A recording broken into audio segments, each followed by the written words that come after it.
పుణ్యం ఏడని దొరుకుతుంది. పుణ్యక్షేత్రాలకు పోతే పుణ్యం వస్తుంది. కాశీ, బద్రీనాథ్, కేదార్నాథ్ ఇవన్నీ పుణ్యక్షేత్రాలే. శ్రీశైలం, అలంపురం, విజయవాడ ఇవన్నీ పుణ్యక్షేత్రాలే. ఆ క్షేత్రంలో కాలు పెట్టగానే జీవుడు పుణ్యాత్ముడైపోతాడు. ఇక్కడ ఏదైనా ప్రత్యేకంగా ఉండేది ఉంటే చెప్పమ్మా, నేను తపస్సు చేస్తా, దానికి అనుగుణంగా ఇక్కడ క్షేత్రం కావాలని అడిగితే అప్పుడు అమ్మవారు చెప్పిన మాట,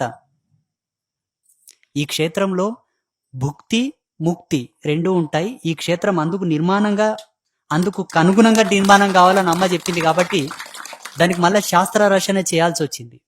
ఎక్కడ త్రిమాతలు ఒక చోట కలుస్తారు, ఎక్కడ ఇచ్ఛా క్రియా జ్ఞానశక్తులు కలుస్తాయో, ఎక్కడైతే సృష్టి స్థితి లయములు కలుస్తాయో, ఎక్కడైతే జగద్ధాత్రి, లోకనేత్రి, విశ్వనేత్రి కలుస్తారో అది ఏ ముక్తి స్థానం అని చెప్పేసి ఎన్నెన్నో తంత్ర గ్రంథాలు, మంత్ర గ్రంథాలు, శాస్త్రాలు, పురాణాలు, వేదం కూడా చెప్పింది. కాబట్టి ఇక్కడ ముగ్గురమ్మలు ఒకతోన కలిశారా లేదా?